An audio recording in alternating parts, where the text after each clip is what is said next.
자, 시간이 11시를 지났고, 동시 시청자분들이 100분을 넘기셨기 때문에, 지금부터 시작하겠습니다. 예, 우방님 자주 오세요. 자, 지금부터 시작할 건데, 글도 많이 남겨주시고요. 꼬이꼬님도 어서 오시고요.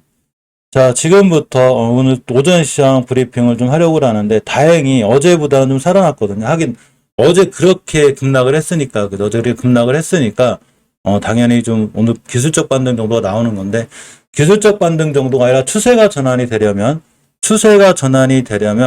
무조건 주봉에서 지수도 5주선 위에 올려놔야 돼요. 지금 보면 종목이나 지수나 똑같아요. 무조건 5선 위에 올려놔야 되는데, 그나마 다행인 거는 우리나라 원달러가 환율이 1296원대가 코로나 때 최저점이거든요. 이 정도를 찍고 나간 자리가 여기이기 때문에 더 이상 이 하방을 밀리지 않는 게 중요하고, 이렇게가 되겠죠. 이렇게.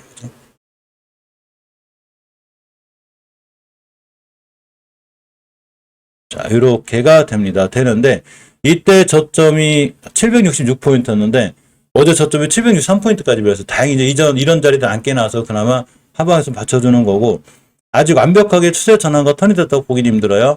일봉에서도 최소한 5일선 위에 올려놔야 그때부터 그래도 20일선까지 갈 수 있구나라는 생각을 갖고 있는 게 좋은데, 아직은 약간은 리스크가 있는 시장이구나 이렇게 생각하고 보시는 게 굉장히 중요합니다. 하지만 지금은 그래도 오늘은 그나마 좀 다행히 반등해주고 있어서 다행이고, 일단 미국 선물지수 자체가 나쁘지 않아요. 천만 다행이죠, 그죠? 1.43% 오르고 있고, 다른 것도 0.36% 기술주 쪽 좀 오르고, 이제 2000 종목도 2.41% 오르기 때문에 조금은 다행히 좀 잘 올라가고 있는 이런 상황입니다. 천만 다행이죠, 그죠? 증권가가 삼성전자 목표가를 하향하고 있는데, 5만전자 이렇게 뭐야? 지금 이제 한 9만원에서 7만원, 현대차는 9만원에서 8만원까지 낮췄는데, 5만전자까지 떨어져 있죠. 근데 삼성전자는 항상 제가 생각하는 건 그래요. 모든 뉴스, 모든 증권사 리포트, 모든 건 다 참고사항이기 때문에 깨지 않을 자리를 깨면 안 되거든요. 근데 이렇게 깼어요. 주봉에선 깼기 때문에 여기를 회복 못해주면 어차피 더 밀리고, 5주선 가격 6만원대인데 무조건 6만원대 회복해주고 안착해야 돼요. 아직은 리스크가 있는 거예요. 기본적으로 5주선 돌 반착도 못했기 때문에 추세가 전환됐거나 턴이 된 건 아니에요. 5선이 따라오겠죠. 양봉으로 떠서라도 받쳐줘야 또 전환이 되는 건데, 심하면 하방으로 60개선 깼을 때 하방으로 5만 2, 3천원까지는 열려 있구나 이렇게 생각하시고 보는 게 굉장히 중요합니다. 지금 우리가 가진 종목들만 많이 떨어진 게 아니라 검은 월요일, 그죠? 상장 종목 10개 중에 4개, 즉 10개 중에 4개는 52주 신저가를 찍었기 때문에 엄청 많은 종목들이 어제 급락을 한 거고, 실질적으로 신저가를 찍은 거예요. 그러니까 내가 가진 종목만 너무 많이 떨어졌다고 막 너무 속상하지 마세요. 어차피 시장 자체가 그렇기 때문에 좀 많이 떨어진 이런 상황이 됩니다. 오늘 테마별 시세를 좀 보면 비료 쪽이 좀 강하죠. 좀 바뀌었을래나? 여기 비료가 강하고 조선주 강하죠. 제가 얼마 전에 조선기자재 올려드렸었는데 조선주가 굉장히 강해요. 근데 저는 사실 실질적으로 이렇게 생각해요. 이 대표주들도 강하긴 한데, 이 대표주들이 재무가 좀 단단하거나 그런 친구들은 별로 없어요. 재무들이 다 불안하긴 해요. 그죠? 불안하고, 이게 이제 STX인데, 현금유보율이 114%, 부채가 많죠. 영업이익이 연간적으로 계속 적자가 나는 건 아니지만, 재무들이 좀 깔끔하진 않은데, 일단 조선주들이 탄력은 받고 있어요. 그래서 STX를 좀 보면, 이제 주봉에서 추세는 깨졌죠. 일단 깨졌는데, 이 정도는 저점이지 않나 싶고, 전항상에는 조선주들보다도 현대인프조선도 보면 지금 많이 올라왔죠. 그죠? 많이 올라왔는데, 일단 현대인프조선 같은 경우에도 월봉에서 이렇게 5개월 선을 깨지 않는 게 엄청 중요해요. 이런 자리들을 굉장히 잘 지켜주고 있어야 됩니다. 자, 한국조선해양 볼까요? 어째 바닥권이죠. 이 친구 재무 좀 잠깐 보고 갈게요. 오늘 주력은 조선주를 좀 보려고 그래요. 재무를 잠깐 보면, 재무는 항상 잘 봐야 돼요. 일단 약간 흑자 전환이 기대는 되죠. 현금유보율이 2600%이기 때문에 재무는 나는 단단한데, 야, 적자가 엄청 세다가 이제 흑자 전환 할 수 있다는 예상이 좀 나오고 있어요. 이건 좀 다행이죠. 일단 주식은 월봉 대바닥이기 때문에 이런 친구들은 크게 무서워하지 않고 좀 모아놔도 될 것 같은데, 재무에 대한 리스크는 있다 이렇게 생각하시면 돼요. 주봉에서도 바닥이라 조선해양주 관련해서는 약간은 바닥권에 있는 주식 중에 하나가 바로 이 한국조선해양이 돼요. 재룡전기 흐름이 좋네요. 그죠? 자, HA중공업을 봅니다. HA중공업도 월봉에선 바닥권이에요, 이 친구도. 근데 재무는 본인들이 꼭 보세요. 봐서 뭘 봐야 되냐면, 일단 그 현금 유불이 얼마인지, 그러니까 이 현금 유불이라는 게 회사가 쌓아놓고 있는 현금 얘기하는 거거든요. 이게 얼마인지, 라고 영업이익이 도대체 흑자인지 적자인지 보셔야 되고, 시총 대비, 시총이 6천억인데 매출이 1조가 넘죠. 좋은 거죠. 요 시총 대비 매출이 얼마인지, 또 PBR은 1 이하인지 아닌지 이런 거를 잘 보고 판단하시고, 일단 대바닥은 찍은 것 같아요. 그죠? 이 정도면 완전 대바닥인데, HJ중공업도 대바닥을 찍고 올라가는 중이다. 이렇게 생각하시면 돼요. 자, 삼성중공업 이제 많은 개인분들이 사랑하시는 종목 중에 하나인데, 유상증자도 있었고 좀 복잡하죠. 근데 월봉에서 위치는 낮아요. 어차피 좀 낮고. 주봉에서는 완벽하게 추세 전환 못 해놨어요. 그렇지만 이제 바닥은 어느 정도 확인한 것 같고, 잠깐 재무 보고 갈까요? PBR 0.96이죠. 시총이 4조 9천억. 매출이 7조. 근데 적자가 심하죠. 이래서 조금 리스크가 있는데, 일단 전체적으로 흑자 기조는 예상이 되죠. 그죠? 현금유불 470%이기 때문에 나름 흑자 기조는 잘 유지가 될 것 같아요. 지금은 적자지만 흑자로 전환할 수 있는 이런 상황이 될 수 있다는 거죠. 자, 대우조선해양을 봅니다. 월봉에서 이제 바닥은 찍은 것 같아요. 그죠? 어제 시장 무너졌을 때 대바닥권에 있고. 자, 주봉에서도 이제 바닥은 찍은 것 같아요. 대우조선해양도 항상 재무에 대한 부분이 이제 속을 시기는데, 부채가 많죠? 자기 가진 자산에 비해서 부채가 2배 정도 되고, 역시나 적자는 심한데, 흑자 전환은 예상이 돼 있어요. 수주받은 게 많기 때문에 애들이 지금 우리나라 조선업계들이 수주받은 게 많아요. 그래서 조선주들은 거의 10년을 주기로 보는 게 맞아요. 10년을 주기로 보는 게 맞기 때문에 이제는 상황이 좀 좋아지지 않을까 이런 생각을 좀 가져보고 STX 같은 친구들도 월봉에서 보게 되면 자, 안 보이네. 주봉 볼까요? 눈도 바닥 찍었죠. STX는 좀 불안하다. 그죠? 아직 추세 전환을 못 해놓고 있고 이제 대바닥 찍었는데 이전 저점 깨지 않는 선상에서 보는 게 좋겠죠. 재무 잠깐 볼까요? 현금 유보율이 상정이 안 되니까 회사에 현금이 없는 거야. 이런 불안하겠죠. 빚이 많아요. 그러니까 재무가 좀 불안하다. 대신에 영업이 흑자 기준 유지하고 연간 영업이익도 작년에 흑자로 돌아서긴 했어요. 그렇지만 재무가 아주 깔끔하고 좋아 보이진 않는다. 이렇게 보시고 세진중공업 어째 많이 올라왔어요. 좀 조심해야 돼요. 저는 아무리 그러니까 똑같은 조선주래도 막 높은 거 말고 이렇게 한국조선에 낮은 거 있잖아요. 그래서 이런 친구들이 좋아. 높은 게 더 잘 가긴 하는데 잘못 걸리면 월봉에서 잘못 걸리면 잘못하면 최고점에 몰리기 때문에 조심해야 되고 지금 이식겨서 밑에 있기 때문에 위험한 거예요. 옷도 요즘 위험해요. 좀 헷갈릴 땐 주봉을 보면 되는데 이전 저점이나 이런 거 깨게 되면 그 리스크가 있으니까 이런 관점에서는 반드시 대응하고 봐야 되는 게 맞지 않나 이런 생각을 가져봅니다. 현대중공업도 상황 좋죠. 그죠? 상황 좋고. 자, 이렇게 이제 5개월선 요거 위에 있거든요. 요거만 안 깨면 돼요. 주봉에서 5선만 안 깨면 되고, 월봉에서 보면 일단 추세가 이쁘죠. 이 친구는 지금은 괜찮아요. 지금 매물대를 뚫고 나가고 있거든요. 이렇게 되면 조선주가 강할 때 이 친구도 고점, 정고점 이런 데까지 갈 수 있는 이런 상황이 됐고, 기본적으로 5일선도 깨지 않고 있기 때문에 두 가능이 맞아요. 오늘 히어로는 조선주예요. 근데 사실은 조선주가 얼마 전부터 흐름이 굉장히 좋았어요. 좋았고, 사실 저는 이제 그 기자재 중에 몇 개를 좋아하는데, 이 섬광밴드 태광에 대한 얘기를 좀 해드리면, 섬광밴드 태광은 한 회사였었어요. 한 회사. 그러다가 이제 사장들이 나오면서 두 회사로 분류가 된 거거든요.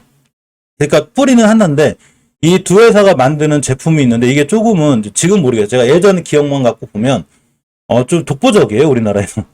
그 제품이. 제 기억은 그래요. 그 부품을 만들 수 있는 회사가 많지 않다는 이런 걸 제가 알고 있거든요. 이 돈들이 꽤 많아요. 태광 같은 경우도 3,300%의 유보를 자랑하고, 대신 섬광밴드는 재무가 아주 단단하진 않은 걸로 알고 있는데, 잠깐만요. 괜찮네. 그죠? 3,000%. 단단하게 잘못 알고 있었구나. 자, 흑자 전환 예상이 되죠. 이 두 친구도 조선주들이 잘 올라갈 때마다 당연히 조선 기자재들은 계속의 납품이나 이런 걸 해줘야 되기 때문에 당연히 좋은 상황이 계속해서 연출될 수 있고, KSP도 제 생각에는 괜찮아요. 왜 그러냐면,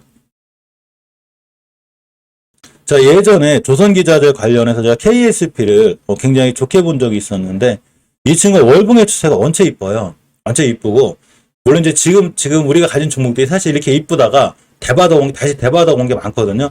그러니까 10개 중에 4개가 신작거를 찍었는데 뭐가 살아남았겠어. 근데 얘는 살아남았어요. 살아남아서, 자, 요렇게 5개월선 위에 있기 때문에 앞으로 5개월선만 깨지 않으면 되고, 주봉에서도 강력한 지지선이 60선 위에 있죠. 이러니까 괜찮은 거예요. 그래서 일봉에서 보면 많이 흔들고 앞자리도 대량 거래가 잘 들어왔거든요. 시장이 그렇게 흔들리는데도 잘 들어왔기 때문에 이런 그 KSB 같은 친구들은 내가 조선 기자재 중에 좀 관심 있다. 그러면 KSP 정도 보는 게 좋고, 한라 IMS 사실 조선기자재주로 괜찮거든요. 근데 대바닥이 왔어요. 그래서 이전 바닥만 깨지 않는 한 사실은 괜찮고, 잠시만요.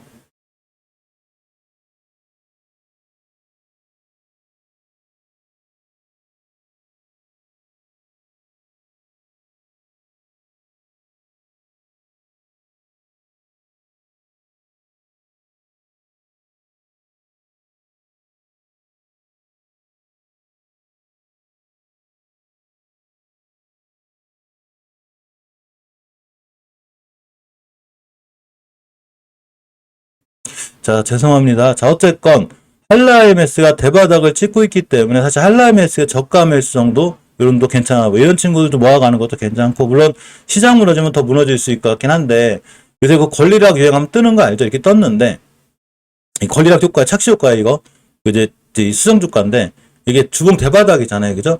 이런 데만 좀 안 깨주면, 한라 IMS 조선 기자재들은 굉장히 괜찮지 않을까 생각해보고.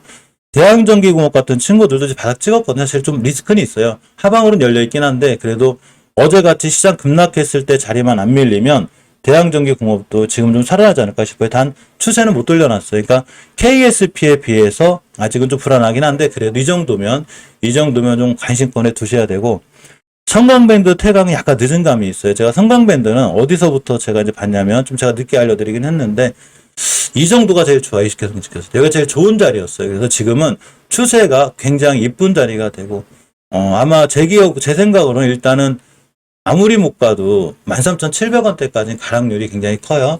그리고 제 생각에 모든 투자에 대한 판단, 책임은 본인에게 있어요. 자, 태광이 예전에 코로나로 심하게 무너질 때가 있었어요. 이거 엄청 좋은 회사거든요. 근데 이때 저점 찍었어요. 여기가 베스트 타임이에요, 사실은. 그래서 제가 항상 알려드렸죠. 자기가 가진 자산이 만약에 100%라면 그 중에 50% 정도는 중장기로다 하나는 짱 박아놔야 돼. 짱 박아놓는다는 거 아시죠? 딱 박아놓고 그냥 하루하루 일일비하지 않는 게 좋아요. 예를 들면 우리가 서암기계공업 예를 들어 드릴게요. 뭐 오늘 올라간다고 꼭 말씀드린 게 아니라 제가 이 종목을 얘기한 게 여기에요. 그래서 우리 멤버님도 잘 알고 계시거든요. 내가 만약에 서암기계가 주력이다. 그러면 일봉에서 이 친구도 이렇게 뺐다가 갔어요. 한번 뺄 때 쫙쫙 뺐거든요. 이렇게 올라가다가 막 이때가 몇 프로야? 마이너스 거의 한 6%까지 뺀 적이 있어요. 그러니까 이런 거 일일비하지 말고 가만히 있던 이익이 누리죠. 막 이렇게 밀죠. 그죠? 그래서 내가 어떤 종목 중에 내 비중의 50% 정도는 반드시 주력을 하나 실크가 이렇게 필요해요. 그래서 걔를 가지고 따박따박 큰 수익을 내버려야 돼요. 나머지야 스윙을 하든 단기를 하든 목표가가 오면 단기라도 뭐 저는 이제 8% 10%도 잘 안 팔기도 하는데 그래도 만약에 시장이 불어나 그럼 8% 10%에 딱딱 팔고 한 종목 정도는 70% 80% 100%를 따박따박 낼 줄 알아야 되는 거예요. 우리가 상한기업 본지가 5,300원인데 지금 팔아도 80%야. 수익률이, 그죠? 그러니까 한 종목 정도는 반드시 그렇게 해야 되는데 제가 옛날에 태광 얘기할 때가 여기거든요. 예전에 멤버님들도 잘 아세요. 제가 이 친구를 여기서 얘기했어요. 이런 데서 거의 엄청 많이 올라갔죠. 그죠? 대신에 시간은 1, 2년이 걸린 거야. 근데 이걸 버틸 줄 알아야 돼요. 큰돈 하나를 딱 실어놨으면 한 종목만큼은 중장기로 끌고 갈 줄 알아야 된다는 얘기죠. 물론 삼성전자도 중장기로 좋아요. 이 친구도 좋은데 제가 하고 싶은 얘기는 그거예요. 삼성전자를 우리가 중장기로 들어가려면 어디서 들어가야 되냐면 아무리 저기에도 이런 데서 월봉 고점에서 들어가는 거 아니에요. 여기서 날아가면 그냥 아무리 삼성전자에 좋은 뉴스가 떠도 내게 아닌 거고 이식교선 깼을 때는 말할 것도 없어요. 그럼 어디서 들어가느냐?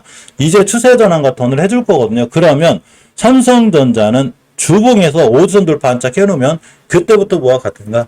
지금부터 월급 탈 때마다 한 달 한 달 꾸준히 사시면 돼요. 그러면 53,000원 정도가 거의 마지노선이기 때문에 이 정도 이하 깨기는 좀 힘들어요. 그러니까 지금 지수가 웬만큼 밀렸고 물론 제가 하나 알려드렸죠. 금리 역전차는 있을 거예요. 미국하고 우리나라하고 금리 역전차가 있을 건데 지금 미국이 진짜로 만약에 7월 달에 0.75 자이언트 스텝을 하잖아요. 우리나라 저기가 4번 남았을 거야, 아마. 우리나라 금통위가 4번 남았어요, 4번. 4번 남았는데 미국이 0.75씩 올리기 시작해서 만약에 금리가 3에서 4% 가면 우리나라가 따라잡을 수가 없어요. 이거 따라잡았다가는 진짜 큰일 나요.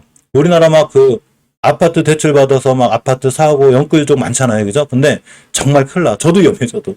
그렇기 때문에 이렇게까지는 힘들지만 우리나라도 한 번이나 2번 정도는 자이언트쯤은 아니더라도 빅스텝 정도는 할 수 있어요. 그러니까 금리 인상에 대한 부분 때문에 시장이 약간 출렁할 수는 있거든요. 근데 아마 우리가 미국 금리까지는 못 맞추지 않을까라는 게 제 개인적인 생각이에요. 미국 금리 못 따라가요. 미국 금리 따라갔다가는 정말로 큰일 나요. 너무 이자가 너무 세가지고 지금 기준금리 아시죠? 기준금리가 좀만 올라가도 시장금리가 확 올라가는데 그렇게까지 못 올릴 것 같은 대신에 조금 빅스텝 할 때마다 시장이 살짝 흔들릴 수 있거든요. 그런 저점에서 이렇게 삼성전자 모아가는 게 좋아요. 오리엔탈 전공도 이 지금 조선 기자재 관련주인데 이렇게 보시게 되면 자, 지금 자리 깨고 있죠. 사실 추세는 좀 깨졌어요. 뭐가 안 깼겠어, 그죠? 오리엔탈 전공 유일하게 추세가 좀 불안하고 이 친구는 일단 다른 기자재 관련주보다 좀 불안하니까 조금 밑으로 빼놓게요. 저한테는 100점 만점은 아니에요. 물론 저는 이제 항상 멤버님이나 시청자분들한테 제일 좋은 종목을 얘기해주고 싶거든요. 근데 제가 걱정되는 건 제가 아무리 좋다고 해도 시장이 무너지거나 떨어질 때 떨어지는 건 저는 어쩔 수가 없어요. 시장은 아무도 못 이겨요. 근데 되도록이면 좀 좋은 종목 같은 거, 안전한 종목 얘기해드리고 싶은데 제가 안전하다고 생각하는 건 KSP처럼 월봉에서 추세가 이쁘거나 지켜줄 자리를 잘 지켜주는 이런 친구들을 좋아해요. 이런 친구들이 수익을 잘 내줄 확률이 굉장히 크죠. 예, 기법적인 부분도 잘 보고 계셔야 되고 오늘 동성화이텍도 강하죠. 이 정도는 바닥권 찍었는데 월봉의 위치가 아주 낮진 않아요. 그 리스크는 약간 있고 애매하면 주봉을 보면 돼요. 주봉에서 이전 바닥 안 깨고 있죠. 그죠? 그래서 이 점이 다행히 괜찮고 20주선만 회복해 주면 앞으로 추세를 틀어서 잘 올라갈 수 있어요. 뭔 얘기냐면 지금 조선주 기자재들이 굉장히 강한데 우리 역사를 하나 이해하자고요. 예전에 조선주들이 얼마나 강했냐면 10년 전에 엄청 강했어요. 아주 조선주 하면 대단했었어. 근데 이게 항상 월봉 고점이거든요. 뭐 다른 걸 다 떠나서 월봉 고점인데다가 왜 이렇게 10몇 년 동안 급락을 했냐? 배라는 게 한번 만들면 10년, 20년은 탈 거 아니에요. 전역할 때까지. 이렇게 탄단 말이야. 그러면 당연히 그동안 부품도 안 들어갈 테고 뭐 만들 일이 있어야지. 근데 드디어 10년이 넘었단 말이죠. 조선주들은 10년을 주기로 잘 움직이는 확률이 있어요. 그러면 아까 알려드렸듯이 조선주들은 잘 모르겠지만 뭐 더 올라갈지 않을지 모르겠어요. 바닥에 있는 것도 많아요. 근데 좀 원체 재무가 불안하니까 기자재들은 또 그런 친구들이 별로 없어요. 기자재들은 의외로 제 욕심이 아니라 재무가 강해서 권대리님 글이 있다가 따라했어. 재무 얘기한다는 게 맞아요. 주식은 욕심 안 부리는 게 제일 좋아요. 자, 재무들이 나름 단단한 편이고 이해를 해보면 이런 거죠. 우리가 휴대폰 대표주가 잘 나가잖아요. 그러면 휴대폰 부품주가 잘 나가고 현대차나 이런 게 잘 나가면 당연히 그 자동차 부품주가 잘 올라가요. 삼성전자가 올라가야 반도체주가 올라간단 말이야. 근데 반도체주가 지금 잘 못 올라가죠. 그렇기 때문에 삼성전자가 약하기 때문에 반도체주가 지금 살 게 없는 거예요. 제가 반도체 관련주들을 지금 사지 말라는 게 대표주가 안 올라가면 부품주가 못 올라가는데 지금 조선주 대표주들이 상황이 좋기 때문에 조선 기자재들은 우리가 관심을 가져야 되고 메디콕스를 왜 급락했냐? 근간에 뭔가 좋은 이슈로 떴어요. 지금 많이 올라가서 이 순간. 이날 막 시장 안 좋을 때 막 4%, 11% 올라갔는데 어떤 이슈가 있던 간에 깊은 조정이 들어왔다고 보면 되고 한국화보는 이 친구는 원체 그 회사는 단단하고 좋아요. 단단하고 좋긴 한데 월봉이 좀 높아. 그래서 이런 친구 대응할 때는 이전 고점 여기만 뚫어주면 이 친구 대박이거든요. 원래 한국화보니 이런 자리 왔을 때 회사가 원체 좋은 자리라 괜찮은데 딱 월봉에서 5개월선만 안 깨면 돼요. 대신 5개월선을 깨면 위험하고 지금은 월봉 전 고점이니까 쫓아가서 하면 안 돼요. 위험할 수 있고 애매하면 주봉을 보는 건데 내가 정말로 만약에 한국화본이 또 사실 한국화본 좋아요. 한국화본이 매출도 크고 회사가 엄청 좋은 회사이기 때문에 주봉에서 5주선을 이탈하지 않는 한 이렇게 한번 내가 꼭 사겠다. 그럼 이런 친구도 사보시면 돼요. 자, 하이로코리아를 봅니다. 하이로코리아도 조선 기자재로 약간 연결이 돼 있는데 월봉에서 그렇게 무너졌을 때도 지켜줘야 될 20주선을 잘 지켜주고 있죠. 즉 중기적으로 추세를 잘 유지해주고 있는 거고 자 이제 월봉에서 보면 20개월선 죄송합니다. 20개 잘 지켜주고 있고 주봉에서 보면 이전 바닥들 잘 안 깨고 있죠.